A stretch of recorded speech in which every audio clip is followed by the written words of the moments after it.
choose a talk. Selamat pagi Pak Tutum dan Pak Rahmat Handoyo. Selamat pagi, salam sehat Mas Berry. Salam sehat semuanya. Selamat pagi juga Pak Rahmat. Ya, Pagi Pak Tutun. Pak Tutum, saya ingin ke anggota Dewan dulu ya. Saya ingin ke Pak Rahmat. Pak Rahmat, bagaimana Pak Rahmat menilai PPKM? Pak Luhut berdasarkan arahan dari Presiden Jokowi menjelaskan PPKM ini akan terus dilakukan sebagai alat kontrol atau evaluasi dalam pengendalian kasus COVID-19. Baru akan betul-betul berakhir jika pandeminya sudah dinyatakan selesai. Pak Rahmat, peluang untuk turun level kembali khususnya di Jawa Bali bagaimana hari ini? Ya, saya kira pertama terima kasih ya kepada pemerintah pusat, daerah, seluruh masyarakat, pengusaha, semuanya bergotong royong, bersabar, bisa menurunkan level ya. Nah, saya kira apa yang disampaikan oleh Pak Presiden, saya kira juga kita support. Tetapi sebelum ke situ, saya menyampaikan begini, bahwa WHO juga menyampaikan ke kita, bahwa Presiden juga sudah mengingatkan ke kita, bahwa siapapun di negara manapun, ahli manapun, bahwa pandemi tidak ada yang tahu sampai kapan akan berakhir. Satu. Yang kedua, Presiden juga mengingatkan kita bersama bahwa kita untuk terus mempersiapkan diri secara psikologis, secara masyarakat, untuk ikut terus COVID itu terus virus ini akan ada, mungkin barangkali juga ada mengatakan selamanya. Jadi tentu kita akan mempersiapkan diri dengan baik untuk hidup berdampingan. Nah, kaitannya dengan yang disampaikan oleh Pak Luhut maupun pemerintah, bahwa saya kira sependapat ya, bahwa selama COVID ini belum bisa dikendalikan dan dimanapun negara di dunia manapun saat ini belum ada yang tadinya itu sudah turun, kemudian tiba-tiba naik dalam 2 bulan menjadi 200.000, itu kasus Amerika. Sekarang juga di Jepang, kemudian di Singapura naik drastis lagi. Artinya apa? Bahwa apa yang disampaikan oleh WHO bahwa sewaktu-waktu Indonesia bisa meledak itu benar adanya. Untuk itu saya kira apa yang disampaikan oleh pemerintah itu dengan kebijakan PPKM dengan berlevel itu sudah sangat tepat sekali ya. Artinya tergantung daerah. Ketika suatu daerah itu bisa bersama-sama masyarakat bisa menurunkan level menjadi 3, menjadi 2, bahkan menjadi 1, suatu hal yang baik. Artinya apa? Bahwa dengan adanya level itu kan juga semua masyarakat juga diberikan satu penyesuaian-penyesuaian ya. Untuk level 4 dengan sangat ketat, level 3 juga sangat ketat, level 2, bahkan level 3 pun pengusaha UMKM, pengusaha mal juga diberikan penyesuaian. Artinya apa? Bahwa langkah pilihan alternatif, pilihan 1, 2, 3, 4 level itu ya sangat tepat gitu loh. Jadi artinya pengusaha bisa tetap hidup, bisa tetap tumbuh, kemudian UMKM juga bisa tumbuh, tergantung bagaimana agar dengan diberikan penyesuaian, diberikan kelonggaran itu tidak boleh kita serta-merta diberikan satu kebebasan. Saya paham semuanya, para pengusaha terutama teman-teman Pak Tutum ya pasti yang sangat paling depresi tekanannya yang begitu dalam, termasuk para pelaku UMKM yang hidup di mall. HP misalnya beberapa waktu lalu menangis, tidak ada yang bisa beraktivitas. Nah, dengan adanya penyesuaian level, saya kira pemerintah bisa mendengarkan aspirasi dari para masyarakat ya, dari Pak Tutum dan teman-teman UMKM gitu. Tetapi tetap saya ingatkan bersama-sama bahwa kita harus bertanggung jawab. Meskipun pemerintah memberikan penyesuaian, kelonggaran, kita tetap tidak boleh bereforia bahwa seolah-olah seperti kasus Amerika menganggap masyarakat di Amerika tidak ada lagi COVID, sudah dikendalikan 200.000 per hari. Akhirnya menjerit dan pilu lagi. Begitu. Saya kira setuju apa yang disampaikan oleh pemerintah gitu, Mas Berry. Pak Tutum, tentunya harapan dari pengusaha adalah kehidupan bisa seperti sebelum ada COVID, Pak ya. Kalau bisa levelnya sekarang atau hari ini balik ke 0 gitu ya, Pak? Ya, itu pasti harapan kita lah. Karena aktivitas kita ini kan harus tergantung dari keaktifan masyarakat juga. Nah, kita sejak 4 minggu lalu diizinkan buka dengan yang sistem level. Pertama hanya 25%, naik 50%. Dine-in tidak boleh, akhirnya boleh 25%, naik ke 50%. Itu kan pentahapan. Nah, dengan terbukti bahwa pusat belanja dibuka secara bertahap, dilonggarkan secara bertahap, membuktikan bahwa tidak ada terjadi case-case yang menakutkan atau menaikkan terjadinya penyebaran virus ini. berarti kami melaksanakan apa yang digariskan aturan yang ada dengan semaksimal mungkin. Saya nggak ingin bilang kami 100%, ada saja kejadian di lapangan, tetapi kami tetap mematuhi apa yang sudah diharuskan, yaitu dengan peduli lindungi, dengan berbagai kriteria, umur 12 di bawah nggak boleh, bioskop pun baru mulai minggu ini. Jadi tahapan itu terus terjadi. Nah, dengan perbaikan kesehatan masyarakat yang kita lihat sudah terbukti, nah aktivitas yang lain-lain di masyarakat kita lihat jalanan belum mulai macet nih. Tetapi kita mengingatkan harus tetap mematuhi seluruh prokes-prokes yang ada. Jangan euforia gitu. Kalau euforia kembali lagi meledak lagi, nanti korbannya kami duluan lagi nih pasti nih. Pusat belanja yang pasti Tapi untuk antisipasi, Pak, pemerintah tentu akan mengantisipasi. Kita tahu bagaimana kondisinya sekarang, sudah mulai ramai, ya nggak menutup kemungkinan ada masyarakat yang lengah ya, mereka terlalu euforia dan nggak taat dengan protokol kesehatan. Yang potensi lonjakan kasusnya bisa terjadi, apalagi ada banyak varian saat ini. Kemungkinan, karena saya membaca dan mengikuti apa yang disampaikan oleh epidemiolog dari Universitas Griffith Australia di Budiman, ada potensi terjadi gelombang ketiga pandemi COVID-19 di Indonesia. Dan kemungkinan bisa saja terjadi di akhir tahun 2021 atau di awal tahun 2022. Karena kita tahu tadi ada banyak varian baru saat ini. Bagaimana? Sudah siap dengan segala kemungkinan yang ada ke depan di kalangan usaha, Pak Tutum? Iya, kita ini kan berusaha bersama pemerintah mempersiapkan diri juga. Barang ini kan nggak bisa kita tolak, hanya bisa kita mencegah semaksimal mungkin. Saya kira seperti Singapura yang begitu ketat pun kemarin sudah tembus 1.000 dengan penduduk 5, sekian juta. Nah ini kan case ini kan pasti muncul, bisa aja masuk dari manapun. Nah kita berusaha lah semaksimal mungkin pemerintah dengan seluruh perangkat yang ada mencegah varian-varian yang baru yang ini akan muncul. Kami sebagai pelaku usaha selalu mengikuti aturan apapun yang digariskan pemerintah. Tetapi kami selalu mengusulkan apa-apa yang terjadi di lapangan. Kemungkinan-kemungkinan yang bisa membuat kami tetap survive keinginan kami. Saya kira itu bagian dari salah satu ya kontribusi kami yang bisa kami lakukan. Kami ini kan selalu memberikan maaf saja contoh-contoh lah bagi pelaku usaha yang lain. Okay. Walaupun memang ada bagian-bagian lain yang belum mematuhi dan kalau kita lihat di lapangan. Ya, coba memberikan contoh paling depan untuk protokol kesehatan, tapi yang kena imbasnya juga paling pertama ya, Pak? Iya, itu yang kami bisa lakukan. Kalau kami hanya ingin memberikan keinginan sendiri, saya kira tidak akan selesai masalah ini. Okay. Jadi kami dituduh contoh, memberikan contoh yang lain-lain, ya kami lakukan gitu. Semaksimal mungkin juga. Ya, Pak Rahmat dan juga Pak Tutum, kita sapa dulu ada Pak Rudi di Depok. Halo Pak Rudi. Halo, selamat pagi. Selamat pagi Pak Rudi. Silakan Pak. Sumber sangat menarik membahas COVID ini ya.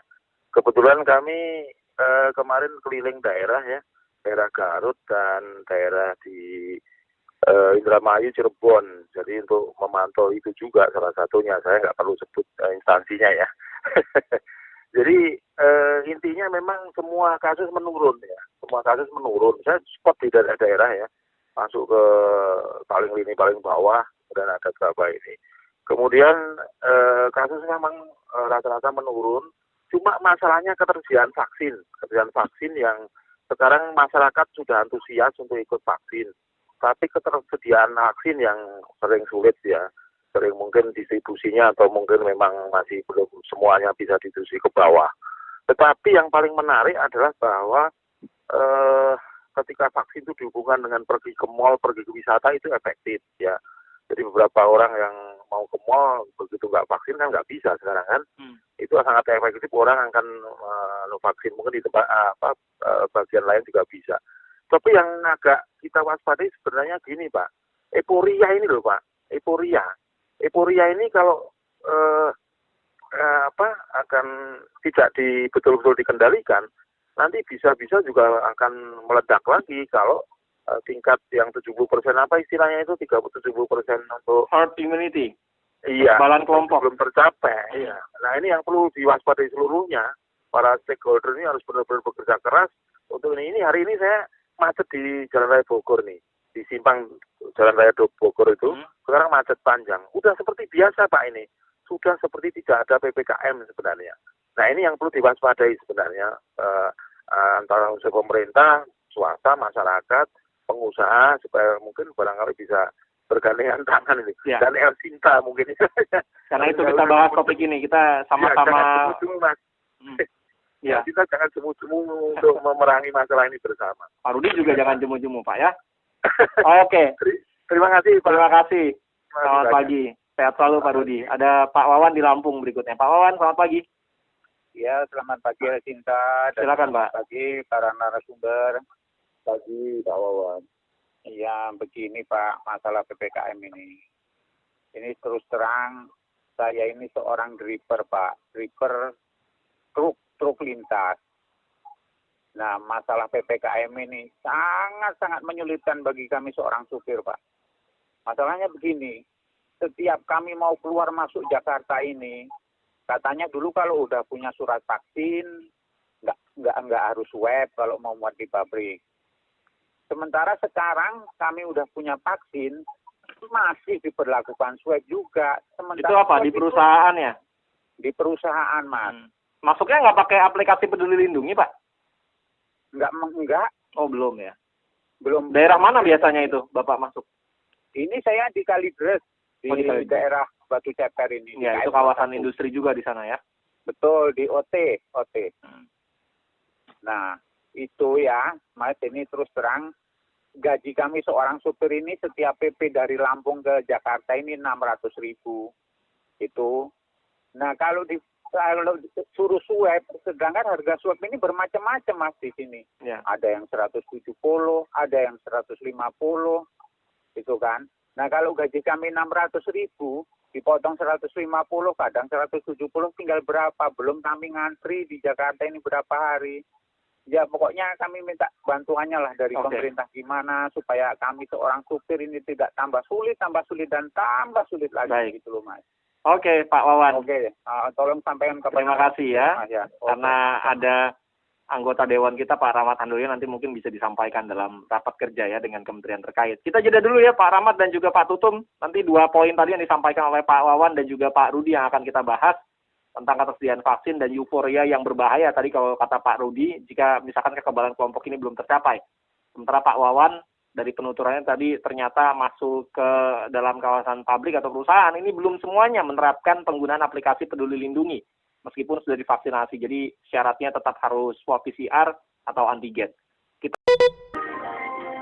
Bagaimana kemungkinan level PPKM di Jawa dan Bali akan turun dari level pada saat ini level 2 dan level 3, di mana hari ini merupakan hari terakhir dalam PPKM level 2 dan 3. Biasanya di sore hari nanti atau pada malam hari akan ada keterangan pers yang disampaikan oleh Menko Bidang Kemaritiman dan Investasi sekaligus Koordinator PPKM Jawa Bali Luhut Binsar Panjaitan, atau bahkan juga Presiden Joko Widodo biasanya akan menyampaikan keterangan persnya.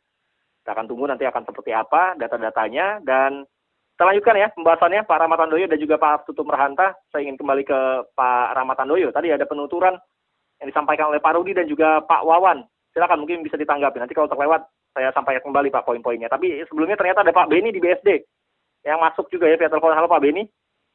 Halo, selamat pagi Pak. Selamat pagi, silakan Pak.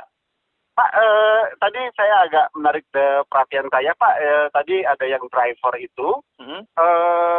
Boleh nanti Pak di follow up Pak, karena tadi dia menyebutkan dari OT dan saya sendiri dari OT, dan saya tahu persis bahwa seluruh tim kami, baik driver ataupun apapun juga, kita selalu rutin sekali seminggu kita swab antigen, dan kemudian kita juga menggunakan Peduli Lindungi juga Pak. Jadi minta tolong di follow up, maksudnya apakah itu dari OT perusahaan kami atau bukan Pak. Ya. Terima kasih Pak. Nanti mungkin off air ya, nanti bisa dihubungi Pak ya dari rekan kami ya. Oke, baik. Terima kasih. Terima kasih Pak Beni di BSD. Silakan Pak Rahmat Handoyo bisa menanggapi tadi ada pendengar yang menyampaikan Pak Wawan di Lampung dan juga Pak Rudi, meskipun tadi dari pihak perusahaannya yang Pak Beni juga sudah telepon langsung ke kami. Silakan. Baik, Pak Rudi, Pak Wawan, khusus Pak Rudi ya, saat ini yang PR besar bangsa kita ini, bahkan yang termasuk menakutkan itu, saya kira ya euforia itu. Karena di contoh negara lain dengan euforia yang berlebihan, kasusnya yang sedemikian rupa turun, kemudian euforia berlibur di mana meledak. Kita tahu bersama 2 minggu, 3 minggu yang lalu ya, menuju ke puncak, itu setengah jam stuck berhenti, liburan warga negara kita yang di Jabodetabek untuk ke puncak, itu sangat mengkhawatirkan dan sangat menakutkan. Saya juga justru bertanya-tanya, emang kalau kita tidak liburan gatelan gitu ya? Gitu loh. Itu sampai tanda petik agak sedikit nggak nyaman kayak gitu loh. Nah ini juga berlaku kepada masyarakat yang lain. Di saat kita sudah semua masyarakat saya lihat juga sudah pada turun ya. Nah sehingga yang menjadi persoalan kita itu bagaimana terus mengedukasi, mensosialisasikan bahwa sewaktu-waktu diingatkan oleh WHO bahkan Presiden juga mengingatkan bahwa ini gelombang gitu, bisa akan menjadi gelombang ketiga gitu loh, dan korbannya kita semua gitu loh. Nah untuk itu euforia itu yang berlebihan harus kita kikis sedemikian rupa, semua masyarakat, semua tokoh masyarakat saling mengingatkan, itu yang paling penting. Nah kalau teman-temannya Pak Tutung saya kan nggak khawatir saya karena teman-teman kan di situ kan sangat rigid dari sisi administrasi dan aturan ya.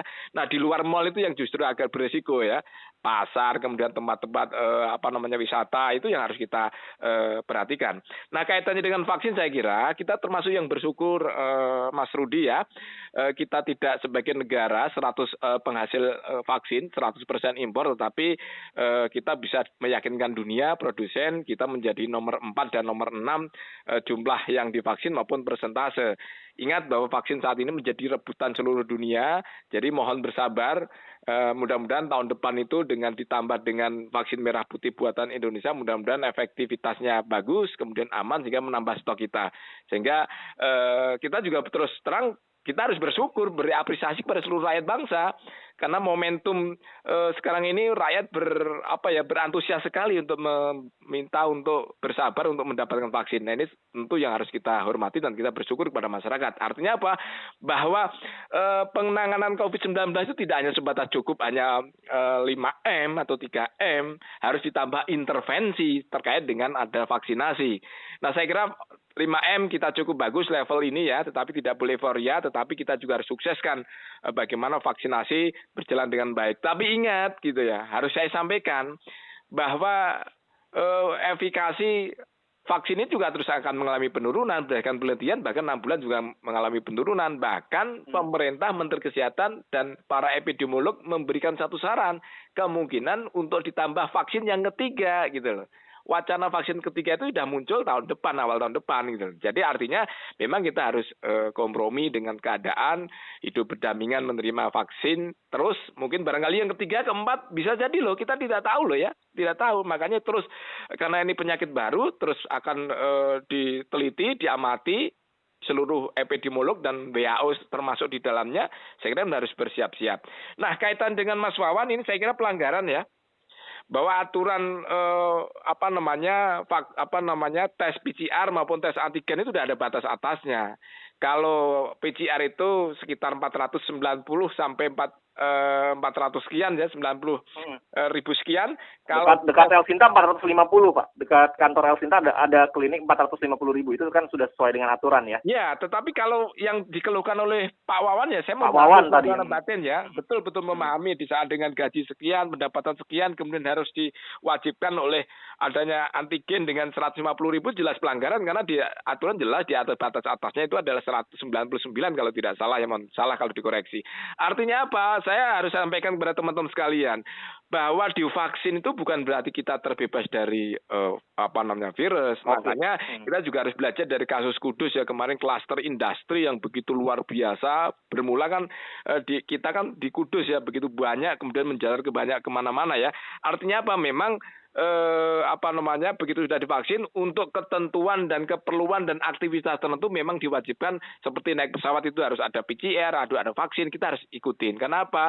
Karena dengan adanya potensi yang tinggi, potensi untuk penularannya tinggi, memang diwajibkan ada tes swab maupun tes antigen dalam rangka untuk mengendalikan. Nah, terkait dengan suasana batin dari Pak Wawan, saya memahami betul, nanti bisa sampaikan kepada Komisi 9 Itu saya kira pelanggaran itu harus ada sanksi gitu. Apalagi itu tapi minimal apakah sebetulnya sebuah perusahaan juga diberikan kewenangan? Ini kan sebetulnya prinsipnya adalah untuk menjaga kesehatan bersama ya. Misalkan ada karyawan yang cuti lama 1 bulan atau seminggu, lama nggak ke kantor, tapi sebagai syarat dia untuk masuk ke kantor ya, itu wajib PCR atau antigen, itu kan nggak masalah sebetulnya Pak ya. Itu kan kebijakan perusahaan. Mas Berry, kalau itu sudah privat masing-masing perusahaan ya. Untuk itu jadi saya tidak bisa masuk ke situ. Itu tergantung kebijakan masing-masing. Kalau perusahaan itu ada likuiditasnya cukup bagus, saya kira juga tidak masalah, kita sambut, kita hormati ketika memberikan subsidi kepada para pekerjanya. Tetapi ketika seperti yang dialami oleh Pak Wawan ini soal kasus yang banyak ya, sehingga perusahaan tidak mau nanggung, kemudian terpaksalah akhirnya biaya kos yang diambilkan dari salary yang tadi 600.000 harus diambil 100.000 bahkan 150.000 ya. Ya itulah, saya memahami betul suasana memang faktanya seperti itu. Tetapi ketika ada masukan, ada keinginan agar mungkin barangkali ada subsidi entah 50% dibiayai oleh negara maupun driver maupun yang lain, itu menjadi salah satu yang bijak. Tetapi kalau kita bicara ideal, tidak akan mungkin ideal Mas Ferry. Nggak akan mungkin ideal. Artinya ya siapapun semuanya kita tidak akan mungkin bisa ideal untuk saat ini. Baik pendapatannya, kemudian dari hak yang harus kita keluarkan. Saya kira ekstra untuk yang diberikan. Jadi memang kita harus bersabar ke semuanya ini. Tetapi ketika kita harus bersabar seperti Pak Wawan ternyata masih ada yang menari-nari dengan melanggar aturan yang ditetapkan oleh pemerintah, saya kira harus sanksi itu. Tidak ada yang lain, sanksi. Sehingga mereka ya silakan mencari keuntungan dari fasilitas pelayanan kesehatan dengan adanya tes, tapi aturan itu adalah menjadi payung hukum, kita harus ditaati. Apalagi yang menjadi korban tanda petik ya, itu adalah seperti Mas Wawan gitu loh.